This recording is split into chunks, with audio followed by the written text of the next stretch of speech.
from Monson's recent book, Freedom Sounds. But then a sort of contrasting idea from Bruce MacLeod. The musician is often regarded as a member of the servant class. And so I want us to kind of keep these thoughts in mind as basic, as setting the parameters for what I'm thinking about. So, work is on everyone's minds these days. The neoliberal transformations that we are rightfully concerned about and which are taking place in our own lives as members of the corporate university are taking place largely on the terrain of work. Modern work is an ideologically and politically contradictory phenomenon because many of its basic tensions and fault lines have been obscured beneath decades and centuries of common sense and what Marx called ruling ideas. Work can be very hard to grasp in its historical and political fullness in much the same way as our other major institutions like gender, race, the city, and the family. Crucial to developing a useful critique of work and employment is developing our understanding of their context and conditions. And here I mean liberalism.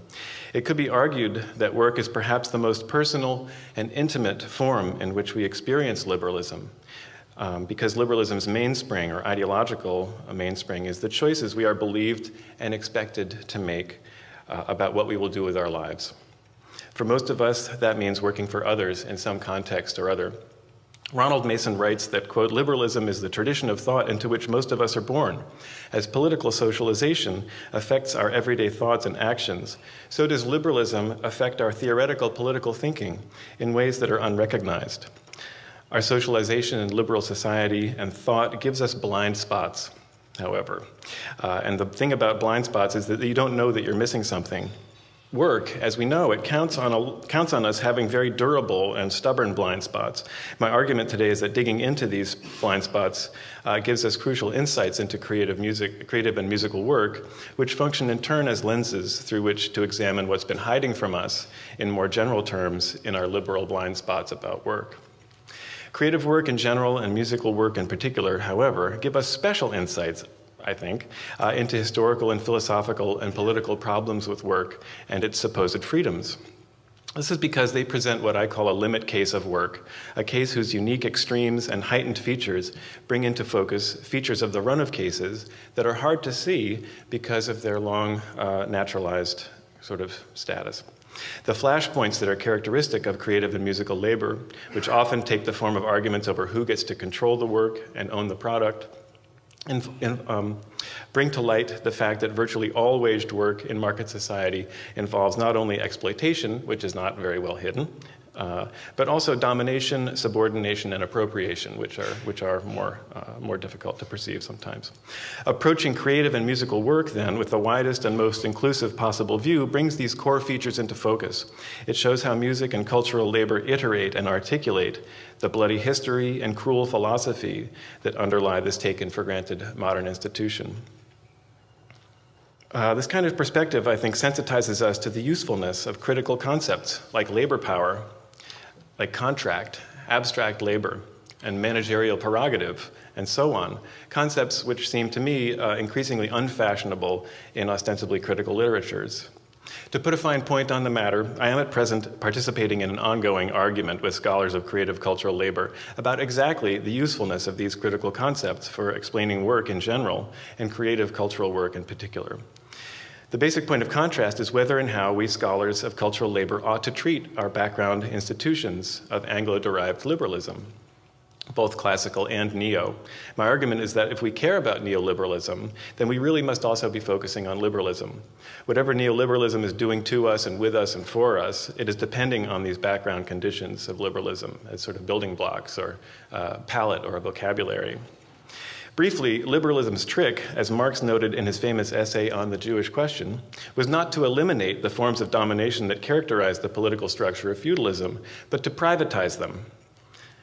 Under cover of voluntary contract and the rights of man, liberalism smuggles domination into modernity. Work is the site par excellence of this privatized system of political domination. As political theorist Kathy Weeks writes, quote, the work site is where we often experience the most immediate, unambiguous, and tangible relations of power that most of us will encounter on a daily basis, end quote. Putting a finer point on the matter is American labor activist and public intellectual Stan Weir, a former longshoreman. He writes, the moment that any of us goes on employer time, whether or not we are physically present on company property, supervisors do not have to deal with us on the basis of the rights concepts contained within the Constitution. We become an extension of the employer's private property and so, in large part, have left the jurisdiction of the regular law.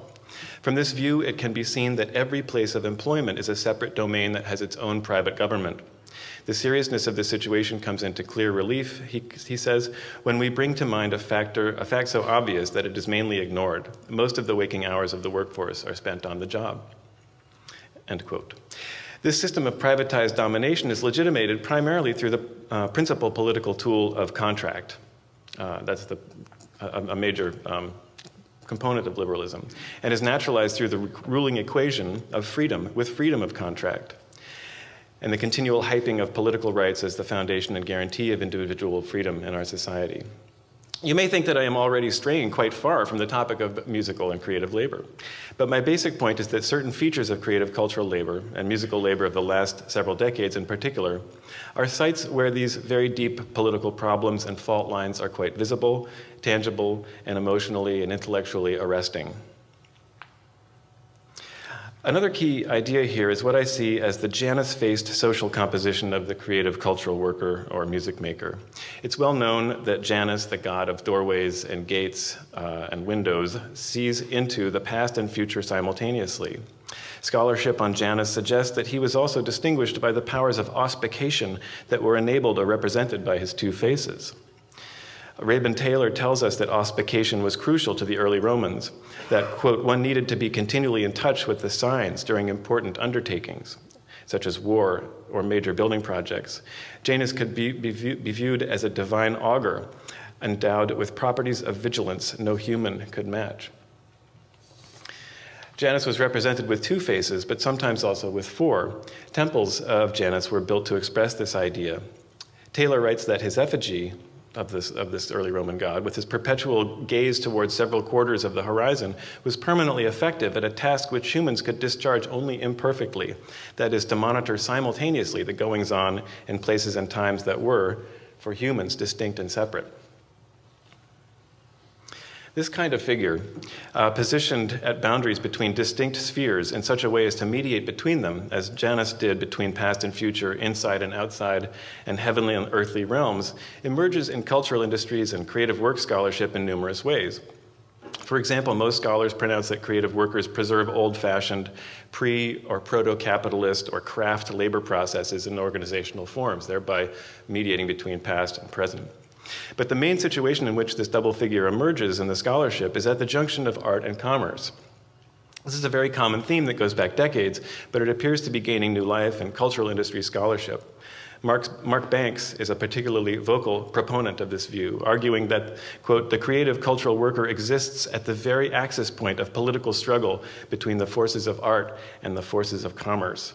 It's as if there are essentially opposed forces of art and commerce meeting on some battlefield, prepared to do battle, and the poor artist is stuck there in the middle.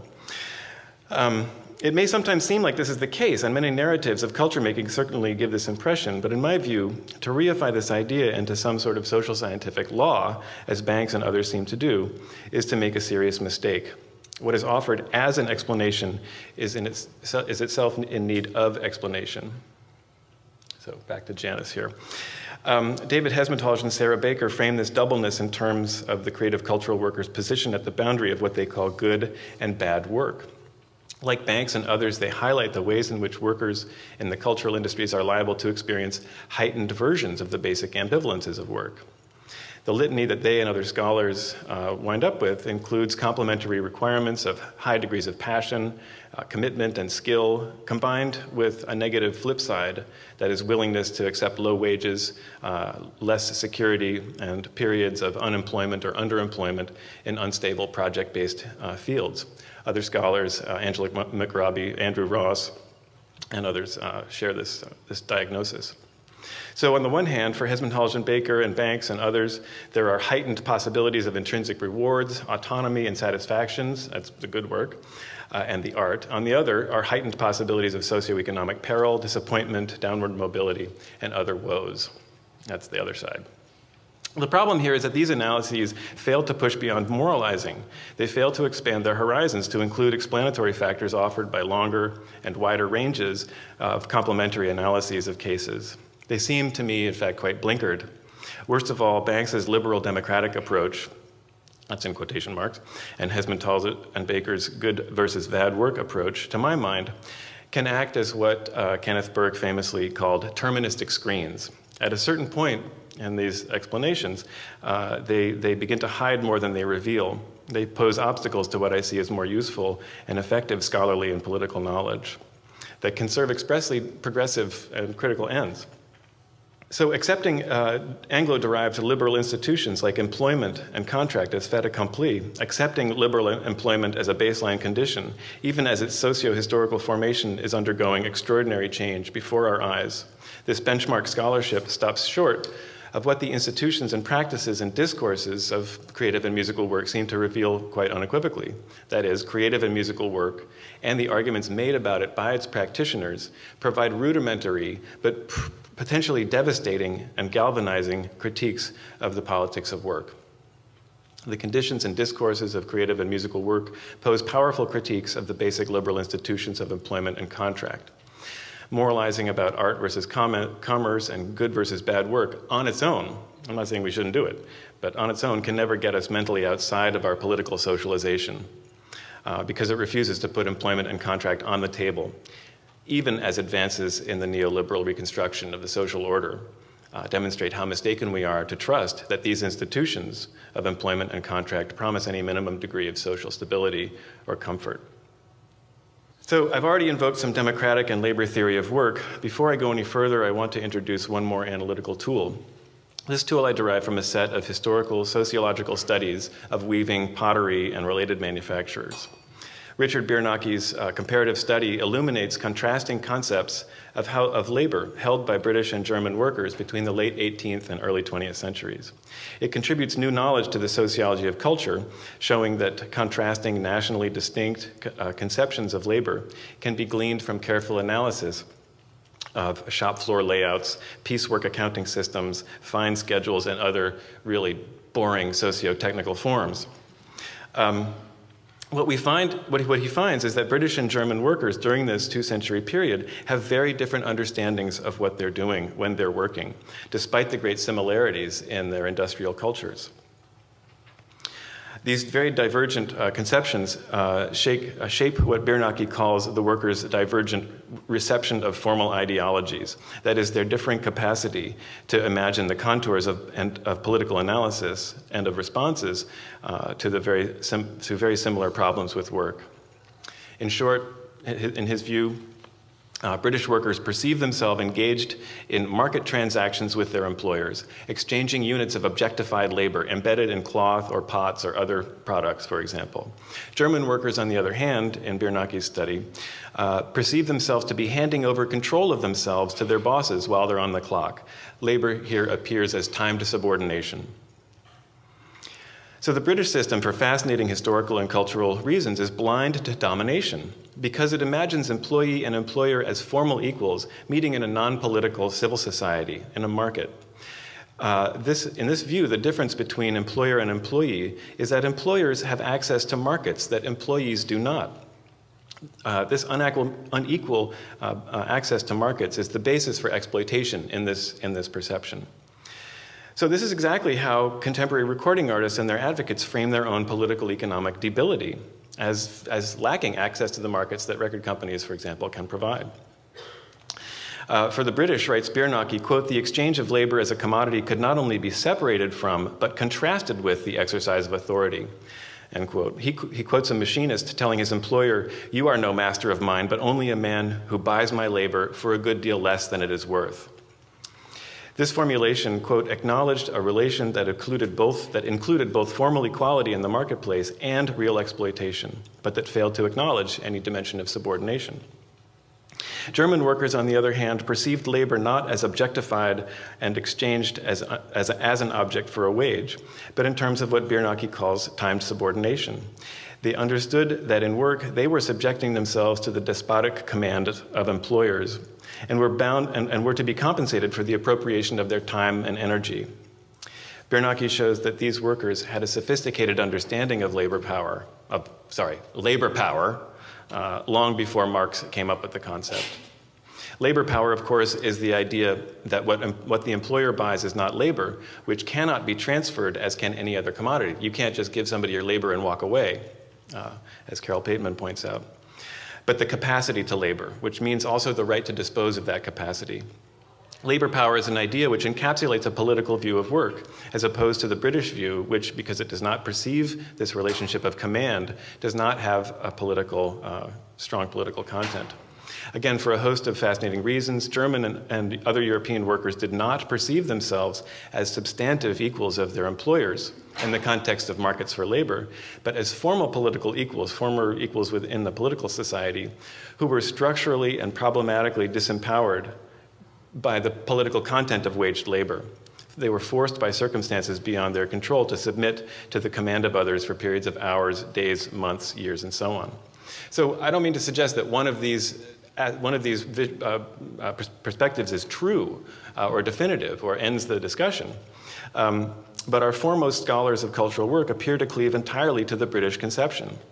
Not only is the German conception hidden behind the liberal blind spot of most scholarship, it also smacks of what some of these scholars disdain as abstract, theory-driven Marxism. Just tell that to the weavers and potters who were talking about this in the early 19th century. It was not abstract at all. The thing for us is that musical work and musical workers, as limit cases of work, embody and express both of these perceptions in ways that seem contradictory if you are so socialized into one of these views that you cannot see the other one as anything but ideological. Creative and musical work remind us that the concept of labor power is not some radically abstract and ungrounded critical theory that has nothing to do with actual work. Marx was picking up on the concepts that were circulating around him. His staggering insights came, Bernanke suggests, from his putting these two worlds of practice and thought, the German and the British, into critical dialogue. This is what creative and musical labor does for us before our eyes and ears. I agree with the cultural industry scholars that creative and musical labor have this double character. What I want to say is that far from simply mediating between art and commerce or between good and bad work, music and as cultural labor mediates, often confusedly and self-contradictorily, between the liberal promises and their reality, between substantive freedoms and freedom of contract, in short, between employment and democracy. So from art versus commerce to employment versus democracy. What I want to say here is that where we see art versus commerce or good versus bad work, what we're seeing is a secondary phenomenon, an expression in a certain specific historical form of what I consider a deeper contradiction between liberal employment and the promises of a democratic society, where art and good work are associated with creative workers having more autonomy and self-determination in their work. I want us to see that particular workplaces and relations as comparatively democratized. Autonomy and freedom in work, in Kathy Weeks's words, quote, demands not the absence of power, but its democratization. When we see creative workers exercising their discretion, we are seeing agency. In the context of capitalist enterprise, writes Peter Armstrong, agency, quote, takes the form of the delegation of rights attaching to the ownership of the means of production, end quote. It takes the form of the sharing of power, the democratization, perhaps only very incrementally, of decision-making. Musical work especially bears this double quality of freedom and subordination when viewed through the broader perspective I'm invoking here. Prince and others' pronouncements about slavery and indentured servitude appear not simply as whining of the already rich and powerful for yet more wealth and power, but as especially penetrating insights into the fact that what Mark Banks calls the balance between art and commerce may not always be as delicate as he suggests, and that, in fact, the blood and dirt with which Marx argued capital comes dripping from head to toe, from every pore, will remain indelible as long as the ongoing modern project of democratization does not make headway into the workplace. So I want this image to sort of capture this Janus face, staring into what is probably a crowd of tens of thousands in full command on the stage, at the same time declaring himself a slave in some, I'm arguing, meaningful way. Okay, another framing idea here at this point. According to Raymond Williams, we cannot separate literature and art from other kinds of social practice in such a way as to make them subject to quite special and distinct laws. They may have quite specific features as practices, but they cannot be separated from the general social process. So where are we at this point? I'm suggesting that musical work is marginal to, but nevertheless within the social division of labor, that its specific features do not distinguish it in any essential way from work in general, but rather appear as intensified and poignant examples of the very real, very basic problems with work. These features illustrate and in some spectacular ways show how liberalism smuggles servility and domination into modern, liberal, supposedly democratic society. These figures exemplify and illustrate both of the two conceptions I've outlined. Because they do this, however, in the context of a hegemonic Anglo conception of labor, they both reveal and hide at the same time. They both push past the sign reading "no admittance except on business" that Marx perceived hanging on the hidden abode of production, and provide fig leaves to conceal exactly what goes on there. Okay, that was the long first part. Here's a shorter second part. I want to talk about some of the long-standing features of musical work, which I'm beginning to learn about via secondary literature and social cultural history of music making in England and Europe. To me, these features help establish the extreme marginality of music making and vulnerability of music makers. Music makers' unusual autonomy sometimes appears in this literature as a byproduct of other forces. At other times, it appears like a primary motivation or concern. I want these few words about the history of labor in popular music to help give a sense of just how precipitous a change takes place around the emergence of the recording artist. I take Jacques Attali's point that with recording at the early 20th century, music escapes musicians. But work on the book and ongoing research convinced me that the emergence of the recording artist is also quite significant in the story of music and as cultural labor. So steady occupational places in music making are notoriously difficult to get and to keep. Stability and security have only rarely been features of popular musical work. From at least the Middle Ages, music makers of all kinds have struggled, more or less continually, with problems of economic security and social mobility. Some of the work of the German historian Walter Salmon is appropriate to quote at this juncture. The medieval minstrel, he writes, was a nuisance, a sinister figure, constantly attempting to remove himself from the power of the collective society, from established norms. Yet this was also a direct consequence of the treatment accorded him, for as the weaker one, he had to surrender himself to fate without being able to plan his life rationally. He had to forego a striving for a solid existence. These are very familiar words in 2013, very familiar ideas in 2013. Yet this irrational and unreasonable nuisance of a musician, he writes, whom the power structure opposed, was nevertheless a constant magnet to which one was emotionally drawn. So he's finding a symbolic and social reality to music making many, many hundreds of years ago. So he goes on, legally, their disenfranchised status of being considered honorless meant a loss of credibility and did not permit them to take an oath. Consequently, itinerant musicians could not be witnesses and were excluded from the public peace proclaimed by the emperor in medieval times, as, for example, in Bavaria after 1244. Indeed, a person violently attacking an itinerant musician would not be punished. Moreover, trade guilds required a so-called proof of lineage in which one had to prove non-descent from a musician to be considered eligible for entry. In other words, writes Salmon, it was necessary to have the personal protection of a powerful patron if one wished to survive as a musician in the Middle Ages. The picture Salmon and other social historians paint is one of extraordinary vulnerability, but it is also one of an extremely wide range of potential life courses. While itinerant musicians were criminalized along with vagabonds in many times and places, a musician who settled at a court and who pleased his lord was liable to be granted a productive piece of land, that is, one equipped with serfs on which to live out his days. Another work I'm very interested in is a 1950 dissertation by a fellow named Abram Loft from Columbia University. So he wrote this very interesting history of musical unionization that traces the formation of musical guilds and unions back to I think the 12th century. For nearly 1,000 years, Loft shows, organized musicians, quote, have encountered such problems as controlling working conditions for members of the association, combating competition from rival organizations and outsiders, making adjustments to new conditions imposed by mechanical innovations in the art, centuries before the era of radio, phonograph, and soundtrack. Securing a living wage for work done, regulating the requirements for admission to the trade, controlling the training and advancement of those working in the trade, and finally, seeking to extend the geographical area in which the organization exerts control, the better to protect the privileges of the members of the group.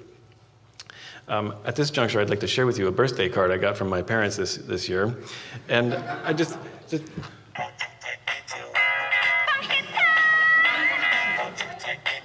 The picture that emerges in these old stories is one of music as a sort of a general social substance that would only be heard if musicians were there to make it. This I think, you know, these musicians that these historians are talking about would fucking shoot themselves if something like this popped up. You know, I mean, okay. This pattern of struggling with these structural issues of vulnerability persists right up through the middle of the 20th century, as numerous chroniclers and analysts of the American Federation of Musicians have shown in fascinating, if exhaustive, detail. But I want to cite a few. I want to talk a little bit about some more recent stuff. So Robert Faulkner's study of Hollywood studio musicians shows how difficult it is to break into an inner circle of highly paid, relatively stable positions in film, television, and music recording studios. And so we've moved from, you know, the 12th century to the late 19th or late 20th. But he also makes clear that no position, no matter how high voltage the virtuosity and sight reading ability of its holder, is secure. Even at this level, as one of his informants told him, quote, "You're only as good as your last call. You're continuously exposed, so you have to have good chops, stamina, everything right for each call. It's accepted that everyone have that. If not, they won't make it." End quote. What's more, quote, "You can lose it all in a day," end quote. Failure to perform at the level expected at a crucial moment can result in a loss of reputation and hence future work, even for an established member of this elite group. So Bruce McLeod, who I think I mentioned earlier, notes similar patterns among club date musicians in New York City, in the New York City area. Musicians who play for charity balls, for weddings, bar mitzvahs, and so on, providing what McLeod calls social cement for various ritual occasions. Here, too, even a well-established musician can lose it all in a day, but competition from DJs and synthesizers, as well as non-union bands, pose a greater threat. McLeod's informants, while possessing what he characterizes as specialized skills and being fairly well paid and sharing some of the glamour of the performing arts, make it clear that the club date musician is often treated as little more than a servant, ignored entirely or even ridiculed. End quote. As one of McLeod's informants told him, quote, "I wear my glasses, not contacts. I don't wear makeup. I wear a polyester tuxedo, something you can get axle grease on and still not notice. You are going to get dirty. The stuff weighs a ton. You have to take it upstairs. You have to go through the kitchen. You can't look pretty. You're at the cocktail hour pumping out the girl from Ipanema. People are knocking over your stuff trying to get to the food. The plants are in your face, and the sterno burners are heating things up." Indeed, as McLeod notes, in most locations, musicians are expected to use the service entrance, often through the kitchen, rather than the main entrance used by the party guests. More recent studies of Broadway musicians by Catherine Mulder and our own Jonathan Burston reveal, again, high degrees of skill, passion, and commitment, coupled not only with insecurity, as the cultural industry scholars point out, but also with truly heinous conditions and treatment. Mulder details the dire health and safety issues faced by pit musicians in mega musicals that depend on toxic chemicals for special effects, which pool, because they're heavier than air, in the pits where the musicians are working. And Burston, as we know, is talking about the physically and psychically debilitating effects of rigid repetition involved in multi-year runs of Phantom of the Opera and other big shows. These studies all give evidence, in many cases quite explicitly, of what appears to me as music makers' native conception of labor power, of managerial prerogative, and of the speciousness of freedom of contract. Many of these musicians are aware of employment's political content on a very intimate level and would recognize their own experiences in the expressions of German weavers and potters of the 18th and 19th century.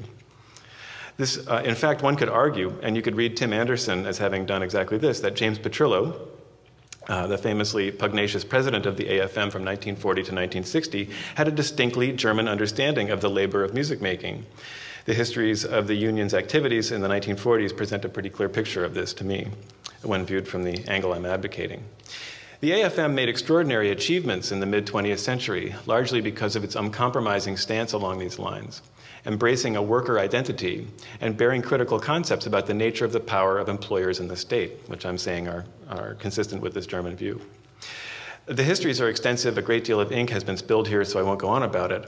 But the AFM has also failed its members, and its members have failed each other in many serious ways. The union's history of racial segregation is a particularly well-known disgrace, but other, perhaps even more pervasive problems resulted from the union's later history, and that brings us to the emergence of the recording artist. So I want to talk about the recording artist for two reasons. First, because this is where my attention has been for the last several years. And second, because the recording artist seems to me to be pretty much the paradigmatic music maker of our society. I would speculate that most members of our society, if you ask them to name or imagine a music maker, would think of a recording artist first. So this is Johnny Winter, who, as far as I know, was the first of the first recording artists to get one of a staggeringly unprecedented advance from Columbia Records in the late '60s of about $600,000, which was just a tremendous change in the system. So although the Oxford English Dictionary finds uses of recording artist and artiste appearing in the first quarter of the 20th century, the contemporary figure of the recording artist is of relatively recent origin. For this new figure, as Mati Regev shows, the term artist represents the ideology of autonomous art, in contrast to earlier conceptions of recording performers as skilled, even celebrated, but nevertheless generally compliant participants of integrated into commercial entertainment systems. So the characteristically individualistic, autonomous recording artist emerged over the course of several overlapping changes in the music industry, so I'll outline some of these factors. First, what Rebe Garofalo calls the rise of the vocalists, which he attributes in part to the AFM's 1940s recording boycotts, and the more or less coeval demise of the pre-war big bands, began to change the social form of conventional entertainment industry music making, bringing smaller groups fronted by singers into the foreground. Second, as Keir Keightley has shown in really lovely detail, the age grading and segmentation of mainstream popular music production in the 1950s and associated changes in formatting, i.e. singles versus long players, helped to divide and redefine music marketing and audiences. In combination with the bellwether transformation of Frank Sinatra from teen idol into forerunning emancipated popular music artist able to act as his own boss, to use Keightley's words. These factors played major roles in constituting popular music as a realm of individualistic, even rebellious cultural meanings. Third, in Mike Roberts' extraordinary work, we see the deeply seated and mutually reinforcing racism and elitism of a plurality of American Federation of Musician members propelled the withdrawal of the union and its customs and class consciousness from the mainstream of popular music production. Inhibited from organizing rhythm and blues and rock and roll by ethno-cultural prejudices, the AFM failed to extend labor standards into emergent areas of musical practice, seeding the field in really staggering ways in retrospect, and ultimately facilitating the field's stratification. In Robert's view, these problems resulted in the steady bifurcation of recording performers, the people who were singing into microphones before the advent of what I'm calling the modern recording artist. They were steadily bifurcated into what he calls two classes of recording artists on the one hand and side musicians on the other. This problem was accompanied by another in the AFM, a split between the elite and rank and file within the union. This split ultimately led to the takeover and transformation of the union by elite recording musicians in the early 1960s, which in my view added to and exacerbated these other obstacles that inhibited their ability to maintain meaningful control over musical work. So parenthetically, Roberts and Martin Lussier have done some very interesting work on the relationship between the union and indie performers. Very troublesome issue. So fourth, in the face of AFM's neglect of youth-oriented popular music, the vertical disintegration of the major labels and outsourcing of much recruitment and production to independent studios and producers, as Peterson and Berger, Roberts, and also Ed Keeley have shown, exacerbated the conceptual and social differences of the category of recording artists. Working in independent studios for independent producers, pop artists appear symbolically and socially to move further out of the integrated systems that had characterized mainstream pop production. So fifth, the shift of emphasis in the social relations of recording from artist and repertoire to the artist development model, as again Peterson and Berger, Keeley and Will Straw talk about, contributed significantly to the reconfiguration of the recording artist into the eccentric and even antisocial persona of the autonomous artist, as Regev characterizes him and her, and Kitely has also talked a lot about this. So certainly other factors were at work, but by the early 1970s, in my reading, the terrain of occupational music making had been transformed and polarized. Both ceiling and floor had been removed from the occupation, as growing potential wealth and power were mirrored by more widespread potential destitution and disaffiliation. The institutionalization of recording artistry as a principal occupational and aspirational category has accompanied and perhaps propelled the hollowing out of the occupation. The fact that million-selling artists expire in conditions not only of obscurity but poverty proposes that the medieval German saying, young musicians, old beggars, may be as true today as it was in the Middle Ages. As Chuck Phillips wrote in the Los Angeles Times, quote, soul singer Jackie Wilson was buried without a headstone, Motown stars Mary Wells and Florence Ballard died welfare recipients, rock and roll Hall of Famers Jimmy Reed and Howlin' Wolf lived in destitute conditions, abandoned by the same industry that now sings their praises, end quote. It is no coincidence that all of these performers are African American, that this commonality reflects structured asymmetries of music making. In Chappell and Garofalo's words, black roots produce white fruits. And so I invoke Don Henley as our sort of paradigm for this part of the talk. Today's featured or royalty recording artists, particularly those under contracts to major labels, are in many ways the personification of these changes. Having achieved what Denisof and Bridges call the Mount Olympus of the business, they embody par excellence what Toynbee calls exemplary agency in both expressive and occupational registers. Recording artistry is not a profession in any sociological sense. It has very low barriers to entry, yet its highest status practitioners are among the most wealthy and prominent of public figures. The meritocratic, even democratic appearance of recording stardom, visibly underlined by the success of men and women of various ethnic and class backgrounds, belies its intense stratification and obscures real obstacles to getting noticed. There's no amount of hard work, talent, and training and persistence that can ensure a recording contract, as we all know, even with a tiny local outfit. To get a job as a recording artist is to be selected for a position of uncertain reward and duration, according to criteria no one can really spell out. So, fourth part. One thing recording artists have in common with virtually all working people is axiomatic. As McLeod's informant put it, you get a position, quote, only if someone can make money on you, end quote. Nevertheless, the position of American recording artists in the social division of labor is marginal. Under state law, which governs recording contracts, they are employees, while under copyright law, which governs their legal relationships to their sound recordings, they are independent contractors, entrepreneurs. I argue in the book that this duality, which the principal parties basically ignore, which I think is very interesting, is part of what enables recording artistry to serve as a limit case of work in our society. The recording artist straddles a conventional boundary between labor and capital, between subordinate and superordinate, highlighting tensions between concepts of freedom and practices of subordination that are both foundational to market society. Prince appearing with the word slave on his cheek, I think, exemplifies this duality. I feel like I'm going on a little long, so I think I might skip a little bit. So, no?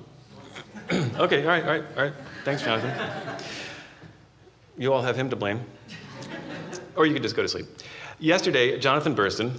Oh, really? No, that's not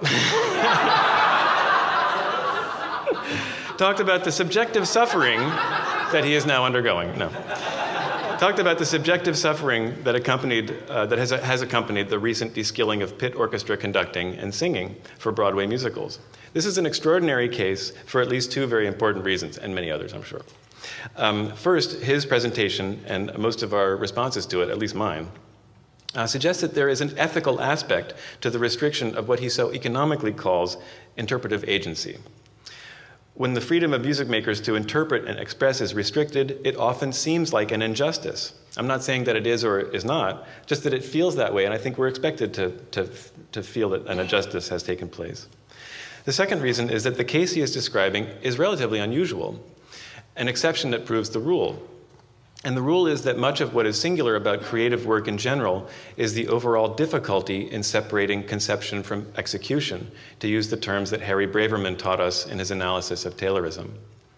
One way of explaining why creative work has remained so good, to use Hesmondhalgh and Baker's term, or at least so desirable relative to other forms of work, and why people are willing to expend prodigies of concentration, effort, and time for so little pay, as the performers in the Loving in the Name of concert series so obviously do, as I learned yesterday, is because this is work in which conception and execution are fairly firmly bound together. For numerous reasons, music stands apart along these lines, and here I want to return to the contrasting conceptions of labor I mentioned earlier and bring in an illustrative case. I am sorry, genuinely sorry, that it's taken me so long to get to a case. I promise if I ever get to do another keynote, I will start with a story. I just got an email from my university library that my interlibrary loan copy of the Working Musician's Joke Book has finally arrived, and it's waiting for me on the shelf. I was kind of hoping I could have it before putting together this talk so I could share with you some working musician jokes. Perhaps look in my next publication. I'm going to continue to focus on recording artists in American popular music. What I want to point out is that music making takes the integration of conception and execution to greater extremes than other forms of creative cultural industry work because it involves sui generis questions of property. Well, maybe not sui generis, but very heightened questions of property. Many music makers have property rights in the recordings they produce, and even where they don't have statutory property rights, some musicians enjoy collectively bargained residual rights that smack of property. And even where there are not copyrights or collectively bargained rights, there are cultural discourses of music making that project or imagine what we might consider ethical rights, such as Broadway singers' right to interpretive agency. In many music making contexts, even boy bands, as I've discovered, express feelings of authorship and the kind of relations that it implies. So one way of understanding these structures of property and these structures of feeling of property is that music makers have a very easy time imagining their work from the perspective of British workers. As you recall, British workers imagine that they convey their labor to their employers in objectified forms. The paradigmatic expression of this comes with the recording artist's standard option contract. Typically, the recording artist signed to such a contract has extraordinary amounts of freedom in how, where, and with whom she will make a record. But what she owes the company is the collection of tracks stipulated in the contract by a certain deadline. And in this context, what is a recording but objectified musical labor? But the flip side of this, the other face of this Janus figure that I'm asking you to ponder, is the contract, which not only commits the recording artist to handing over the tracks, but also gives the employer the right to control her labor in very real ways for the contract's entire duration. Now, for the most part, the contract, once signed, becomes a relatively non-controversial legal scaffolding within and around which artists and companies work. But mountains of accumulated lawsuits over the years tell us that the contract is, by its nature, not a neutral document. Indeed, as Carol Pateman argues, exploitation is possible because employment contracts place right of command in the hands of one party to the contract. She continues, wage slavery is not a consequence of exploitation. Exploitation is a consequence of the fact that the sale of labor power entails the worker's subordination.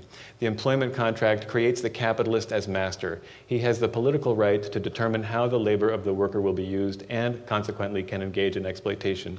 What I'm suggesting is that the British view stops short at exploitation. Carol Pateman has brought this German colloquial view of work from the early 19th century into American democratic theory and has proved very helpful to my own thinking. So moreover, as music industry legal guides have been telling us for decades, the typical recording contract is a purely one-way affair. The company can drop the artist or exercise options willy-nilly, but artists have basically no contractual power of any significance. They cannot compel the company to release records or do anything else really. I think one of the dots I haven't connected here is how much I see this reiterating the conditions I talked about learning in the social histories. And here the German conception of labor as time subordination, or as labor power with all its political baggage, comes back. The problem here is not minute control of labor, not micro or excessive minute-by-minute monitoring and command of the kind that so many workers are accustomed to. But it is control nonetheless. It is the ability of companies to use the contract to compel people to do things they would otherwise not do, or to prevent them from doing things they otherwise would do. So I've talked about California's 7-year rule at previous IASPA meetings, and I do so at length in the book, but it remains the clearest of a group of examples that support, I think, my general argument that we cannot look at processes involving employment without critically examining the background conditions that enable those processes. So I'll say a bit about it now.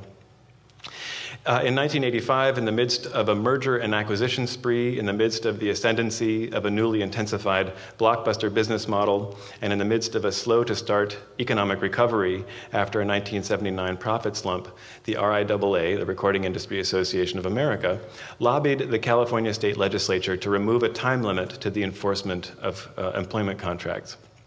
For 100 years, the state had refused to enforce contracts past a certain amount of time, no matter what the contract said. From the 1930s to the 80s, the limit had been 7 years, hence the 7-year rule. In the context of the industrial conditions I just mentioned, however, companies wanted to make sure that they could get the maximum amount of profit out of every successful act they signed. And this involved extending the relationship long beyond the 7 years that was set out in law. So like in the case of acts like Bruce Springsteen, it could take years of development and marketing to produce a blockbuster act. For Springsteen to be able to accept an offer from a competing company on the 7th anniversary of his Columbia contract after 5 years of their investing in him, to them, to record companies, seemed very unfair.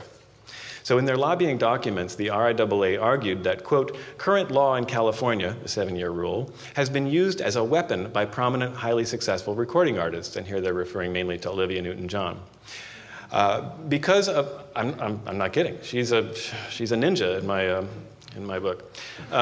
Because of their ability to invoke the 7-year rule, recording artists, they write, can, quote, force their record company employer financiers into renegotiating contracts under circumstances in which the record company is not even sure it will get the benefit of the new bargain. If the record companies don't submit, they argue, the alternative to renegotiation is that the artist will sit out the balance of his contract term with impunity, sitting on their hands, not recording. They go on, quote, over the last 10 years, competition, and this is 1985, remember, competition for the services of leading recording artists has become increasingly intense.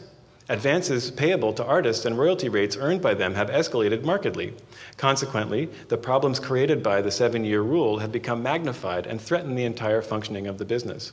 Accordingly, the California-based record companies have determined that they can no longer wait for the law to develop in the usual course of judicial decision-making and would basically like it if the legislature could just remove that limit from a recording contract so that they could continue to enforce them after 7 years. So the story of the debate over and passage of this law is totally fascinating, and to me it very clearly exemplifies how central control of musical labor is to the recording industry. In the subsequent 15 years, several further legislative contests took place, and they too all had to do with record companies' power as employers to control labor. If you're interested, I'll be happy to refer you to analyses of these subsequent cases. They are all very interesting. What I want to point to now is a statement made by singer Patty Austin at a 2001 hearing to repeal this 1987 change to law. She told a legislative committee, I was always taught that Lincoln freed the slaves, and I didn't realize that he excluded recording artists from that list. I mean, okay, obviously this is inflammatory language. But what I'm saying is that patterns that the politics of music making illuminate as aspects of work in general should make us take such statements seriously. because they propose very penetrating insights into this basic background condition of liberalism.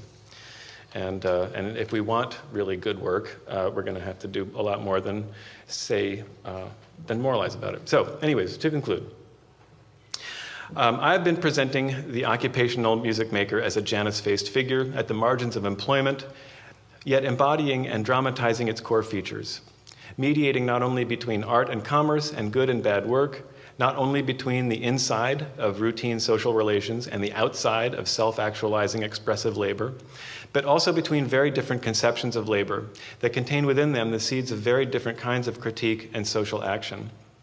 This latter feature is what makes the study of music making so fascinating to undertake and the findings so exhilarating to teach. There are very few sociological and empirical accounts of music making that do not at least implicitly raise questions that cannot satisfactorily be answered from the British perspective. I'm going to give you a short example.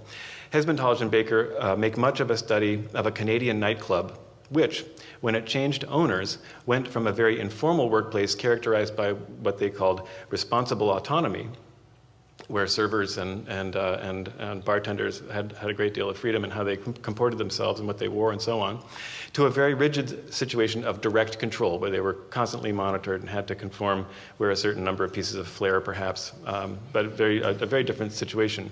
And this new situation alienated both staff and customers alike. So they offer this account to show a clear contrast between good and bad work in the same workplace, to highlight the sort of contrast. But the question that they cannot, or at least do not ask, is how did this happen? How could the workplace change from good to bad? Like that. The answer is quite simple. Good work turned into bad work because the owner had the right, as owners do in the liberal employment world, to govern his employees however he wanted to. He didn't have to ask them what they thought about this change he was considering. But the characteristic, if constantly shifting, mix of marginality, vulnerability, and autonomy of musical work, the nature of its characteristic flashpoints, and especially the politics of recording contracts, so often played out in the media in various spectacular ways, is constantly pushing us toward a more Catholic view of work, one which expands through the sober interrogation of blind spots into and the broader reach for illuminating parallel cases. So, to consider music making from the German perspective in the kind of sustained way that Patty Austin and her advocates ultimately failed to do is quite difficult. I do not claim to have it figured out. This is, I guess, a way of characterizing my current project. But as long as we stay within the parameters established for us by John Locke, we cannot expect much to change. Neoliberalism expresses the promises of liberalism in ways that are painful to acknowledge. To me, the struggle of music makers to reveal this relationship to me, the struggles of music makers reveal this relationship in dramatized forms. It is, of course, evident in all kinds of work all the time, but our liberal blind spots have made it very hard to see, and our social conscience has become so dulled, or at least mine has, that it can be very hard to get exercised about in all but the most extreme cases. But to accept liberal institutions as non-controversial background conditions is, to paraphrase Mose Allison, to put business before justice. Everybody crying justice, just as long as there's business first. Thank you.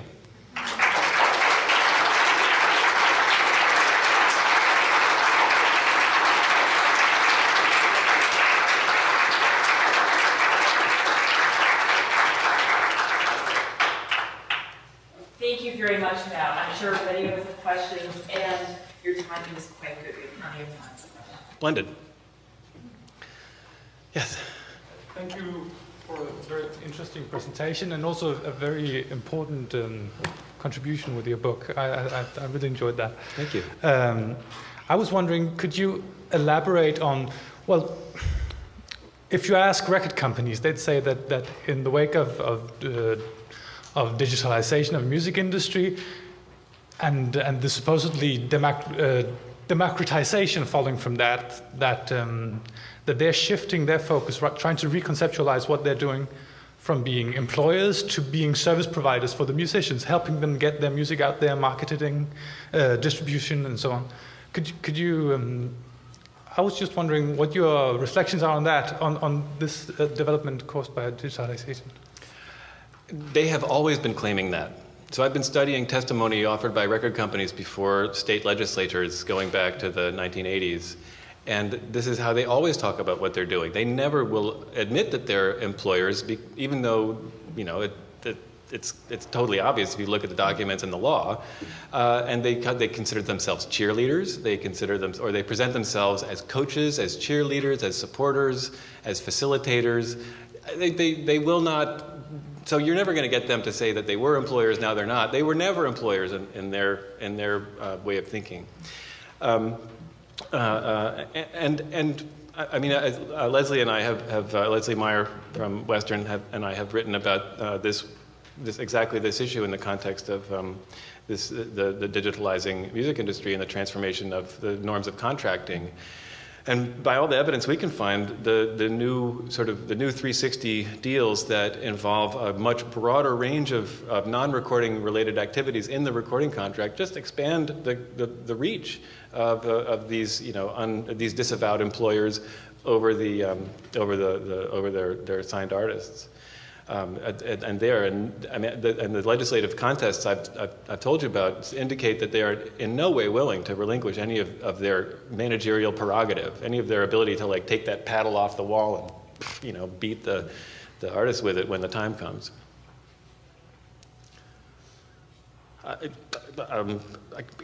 Can you monitor the questions for me?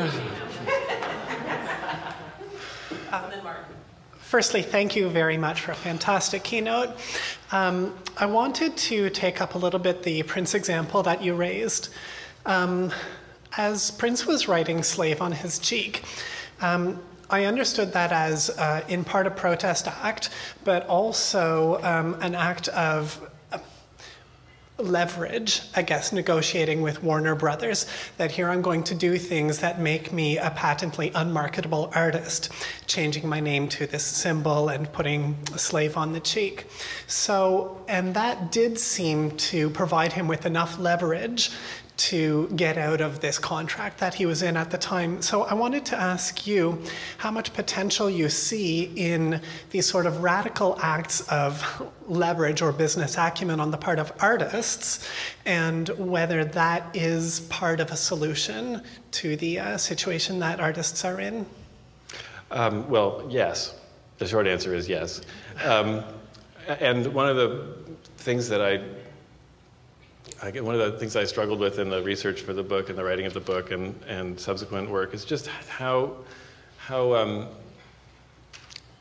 close they get, like Prince and Courtney Love and other people who made very public arguments about their situations, how close they get to just absolutely nailing this very contradictory way of looking at employment that I think it provides a real potential intellectual lever, not just for us as academics, but for people who are interested in music making, because of this expectation that we care, right?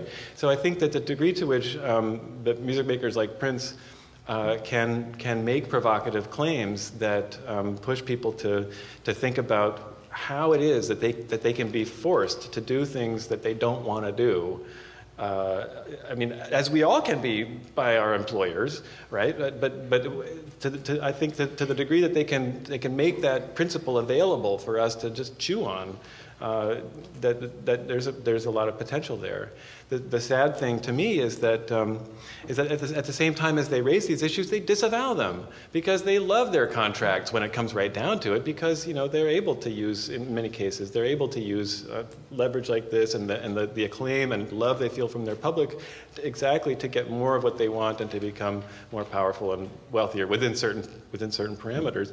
And I see it, it's so poignant because they often invoke their worker identity as the recording artists in California did in the 80s and the early 2000s. They say we're workers and we shouldn't be treated differently from other workers. This 1987 law only treated recording artists. It didn't exclude anybody else from the protection of the 7-year law. So they invoke their status as workers and say that we should not be treated this way as employees, and yet they disdain just about any form of solidarity that ever presents itself with other working people in a real way. So I see it as a series of windows and forms of leverage that I think might take place in spite of the wishes and desires of the recording artists, but nevertheless do bring these ways of thinking about work into our public discourse. Thanks, Matt. I really enjoyed that. I thought it was a great paper. But I wanted to raise one question, which was the focus on the recording artist. And I do that for kind of two reasons. One is the kind of relative decline of the recording sector and the relative kind of resurgence of the live sector.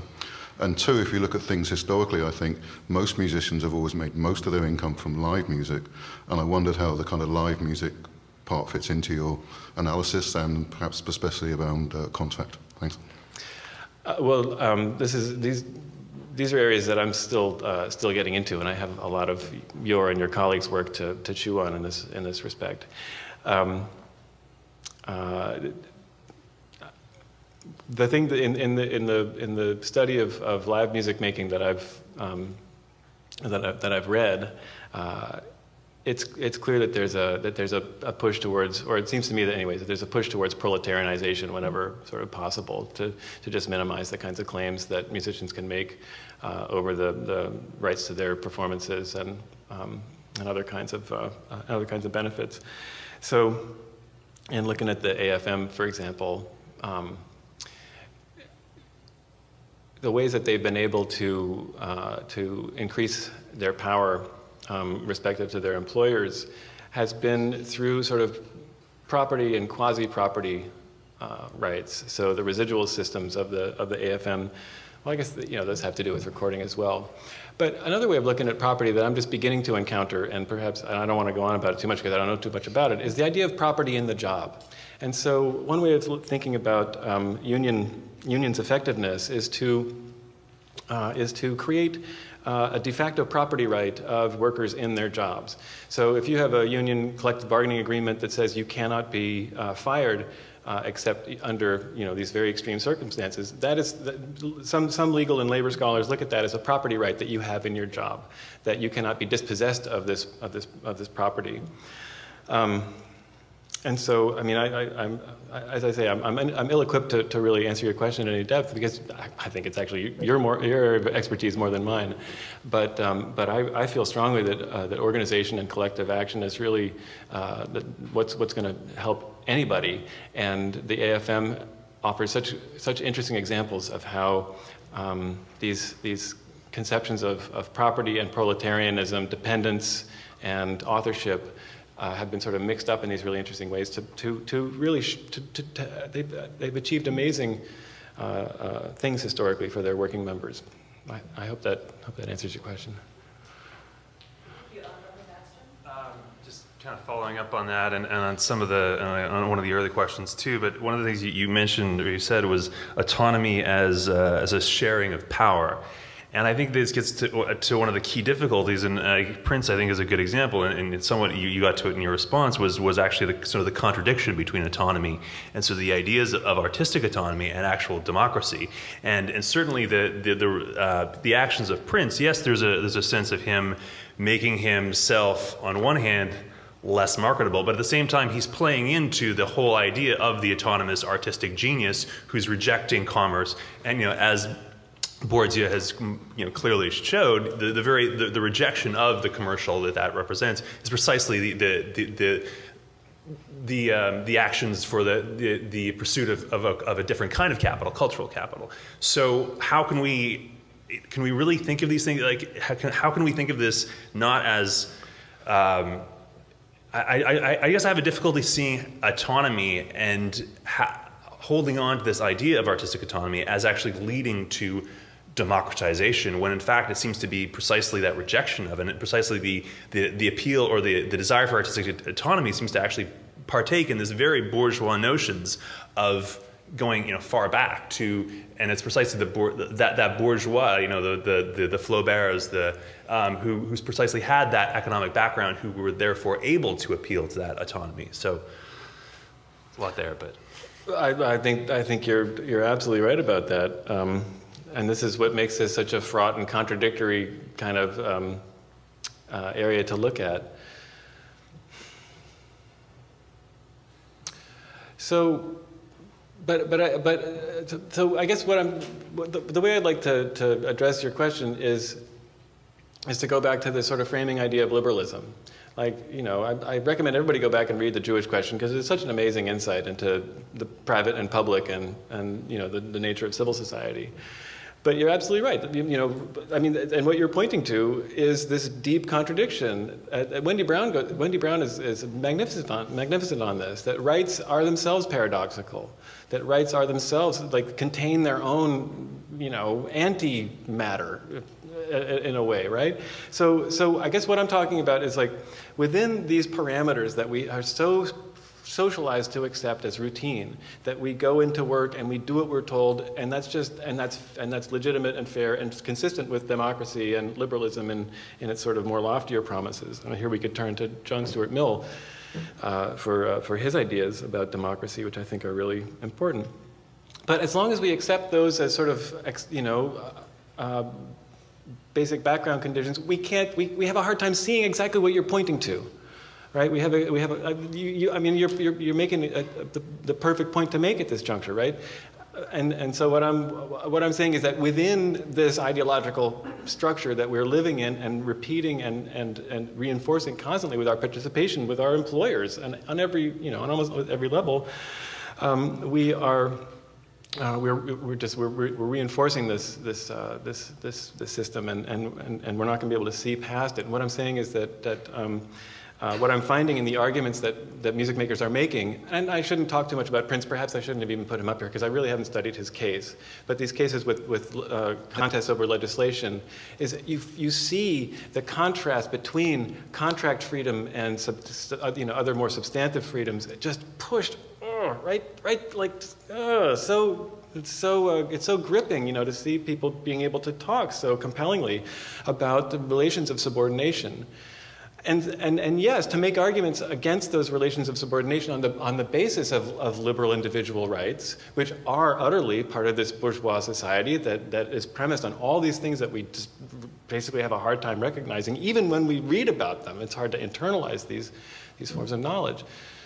But I guess I'm saying that in the world of sort of media and popular discourse that I'm familiar with, it's music makers who make this most available. You know, even as it takes place in these conditions of, yes, obviously, you know, he has a bourgeois strategy that is part of his expressive practice, but by asking you and asking everybody to think about, rather than art versus commerce or good versus bad work, to think about employment versus democracy, is to ask us to ask the very question that you did. So, thank you for that.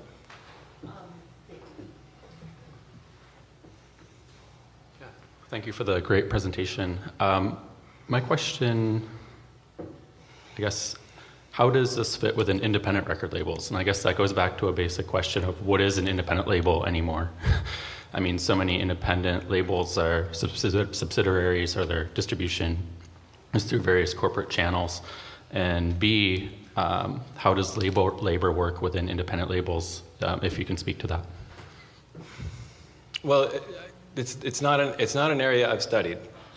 As you can tell, most of my focus has been on mainstream stuff. And you know, there's independent labels and independent labels. So when the Recording Industry Association of America packs its bags and goes up to Sacramento or to Washington to argue before legislators, they will always bring independent labels with them, right? So Concord, the chief executive of Concord Records, was a jazz label from the Bay Area, will you know, expound at how wonderful these limits to musicians' power can be because it increases the stability of his own record company. So he'll stand up for anything that the RIAA proposes because it gives him more control over his, you know, admittedly much less paid and much less secured jazz musician artists. I mean. So I haven't studied independent labels, and so I don't know really much that I can say, other than it seems like that what little I do know suggests that there's an impulse as came up in one of the panels yesterday, there's an impulse to carve out a sphere of practice within capitalism in which there is some moderation of the tendencies that impel every other entrepreneur sort of on a genetic level, or so it seems. So and at that point it becomes difficult to talk about labor, right? So if an independent record company is not primarily aimed at generating profit, and one of the most wonderful quotes from these testimony that I've been reading is from a CEO from Warner Brothers who said, "I went to law school so I could run a record company." Right? I love that. You don't find that kind of person in a lot of the independent record labels, and I personally worked with a few of them before I began studying this stuff. I think that that they face a lot of tendencies, a lot of pressures, and a lot of forces outside of the little spheres of activity that they can sort of, set their own conditions in, and so I don't know. I guess I better stop there before I go off the deep end. I'd like to ask you a question. I really appreciate the framework that you offer us, and I think that it's something that I'm wanting to think about testing out on the ground. And one of the things I would like to bring into the conversation are these ideas about difference, particularly along the lines of gender and race, because I think many of us who work in very specific cases, one of the things that plays out is that it does not play out as I'm sure nobody would argue. Obviously, your discussions of Olivia Newton-John and American Idol and such point to this, but certainly on the ground, these things play out very differently for people depending on their bodies, depending on their class background, whether with their racialized bodies, depending upon their gender. And I also see this not just in the terms of how it plays out on the ground in the sort of specific case studies, but also in the sort of theoretical apparatus that you're pointing to as well. Obviously, Pateman is not just, as you say, and as you absolutely draw out in your book, not just talking about relations between it's also about the relations between, a heterosexual sort of normative family between, a master, the husband, and the wife. And this, of course, points to the entire tradition of socialist feminism, which in turn has been critiqued for its, middle class and white bias as well. But certainly, this is ground that has been richly explored by feminist thinkers. And I also think of the trajectories of, for example, critical race theory. I'm thinking in particular coming out of the United States, I think we can think in much more broad contexts and more global contexts as well.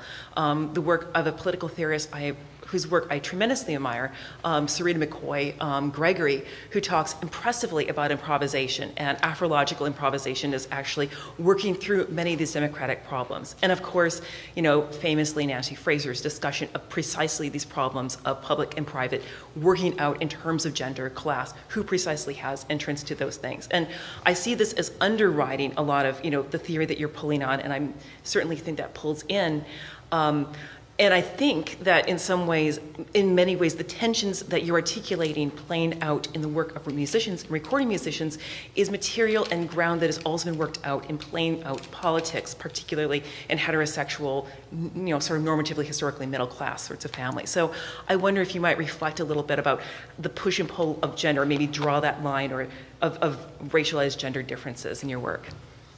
Well, you have just nailed my weakest spot here. And well, you're not the first, and this forms a big part of where I hope to be going. I mean, yeah, you mentioned that Carol Pateman is really a feminist political theorist, and that's her main bag. And I think where I feel like I've learned from doing this project for these years is ways of thinking about public and private and subordination that are influencing my thinking as I encounter a broader range of cases. So, I mean, there's this guy Sandkey who he argues that the music industry is an equal opportunity exploiter. And I mean, in a certain sort of superficial sense, he's right. But you're obviously right too. That these patterns of exploitation are not gender neutral and not race and ethnicity neutral. So a case that I'm looking at along these lines is the experience of Tejano musicians in Texas, who it's just an incredible story that I'm really astonished that nobody has really picked up in the academy, about the Latin American subsidiaries of American major labels, basically only allowing Tejano musicians to work in on non-union terms. So I guess what I'm saying is that I want my research to bring me into these specific cases where I can develop my understanding of these principles of how domination works in liberal society in which domination is not supposed to exist. I realize that is a totally unsatisfactory answer, but perhaps I can get back to you after a few more years of study and be a bit more satisfying in that respect. Well, I am afraid we must now. Sorry. The discussion is clearly very rich, very interesting. Thank you very much for a thought-provoking, really wonderful paper. And we will now move on to the business side. But first, another big round of applause.